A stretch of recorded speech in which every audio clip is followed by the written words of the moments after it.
This is another creepypasta reading that I'm going to read, and Matthew's just going to be playing Minecraft in the background. Say hi, Matthew. And I'll be listening and he'll be asking me questions if I like the story or not. Like every so paragraph. Um, I can't tell if I'm going to put this on my channel or put it on the Red Fajitos. You guys know when I actually do that. Okay. I'll The tell you what, they'll know right now. what? We're gonna put it on your channel because our channel can, you know, we have enough on there. You've done enough. Yeah, I've done enough. I'm the only one who's put stuff on there. Oh, one of the only ones. One of the two. Okay. Yeah, man, I did stuff. Shut up. Um, I the didn't. the creepypasta name is okay. I'm gonna start reading now, so shut up. The creepypasta name is alone.exe. Whatever you say it, whatever. I'm not a nerd. It was around February last year that I was bored on the weekend and decided to quickly check my home mail. As I scrolled through the large amount of spam emails, one stood out. It was in bold, and the subject said, "Sorry, this freaked me out." What really confused me is that it was sent me by to my to me by my friend Max. We had an argument a few days ago and hadn't spoken in around a month. This email had been sent yesterday. Suspecting that he had been trying to give me a virus, I ignored the email and went to watch a few videos. I was watching a few I was watching videos and began to watch some creepypasta related videos when I had a certain urge to read the email. Yeah, that happened. When I opened the email, it contained a link to a website which had since been taken down. And sorry in bold. Yeah, this guy's bad at grammar. And sorry in bold readers. After a few seconds of consulting between clicking on the link or just deleting it, I stupidly began to click on the link. The website opened and my monitor flashed back and white for around 5 seconds.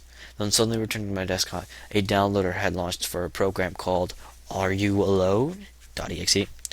I could not cancel it and could not open Task Manager to end the program. Okay, one while I get my breath. Matthew, what do you think of the story so far? Nerd, You call every nerd. shut up. Anyone who puts so much detail into their stories, No, this one and doesn't even have that much detail. It's just badly grammed. .exe, and also, who uses Hotmail anymore? If someone uses Hotmail, they should be shot. Okay? Wow, you're violent. We still use Hotmail, but only when we want to Okay, I'm transport sorry. stuff. Okay. Okay, hold on, let me find where it was. After it finished, I was forced to click finish. Yeah, you really need to work on your grammar. And the application launched in full screen and began to play a video. In this video, a man was tied to a chair and crying out in pain. I quickly tried to exit the program, but couldn't. I then turned off my monitor, but it turned straight back on. The man tied to the chair was now being approached by a man with a mangled face. His jaw appeared to be broken and slanted to the right. He had only one eye and had long black hair down his shoulders. The man then crouched down and picked up a butcher's knife. He stood up and ran toward the bound man and violently began to hack at his face. I had to hold back my vomit. Scrolling down. The video cut to whatever appeared to be live footage. It was outside my house. I quickly ran toward my window, but saw nothing outside my window. As I went back to walk to my computer, I heard the noise smashing glass downstairs and looked at the computer swiftly. The man had entered my house and was making his way up the stairs. As he reached around the halfway, he pointed to the camera towards his disgusting face and screamed a horrifying, deep, and strange voice. "You're all alone." Evil laugh. As he said this, my monitor switched off and my computer shut down. I heard the man walking towards my bedroom door. His footsteps were loud and heavy, but then I could begin to cry out in what I can only explain as a demonic tone. It was barely understandable, but it couldn't make out alone, followed by an evil laugh. See, I told you, evil laugh.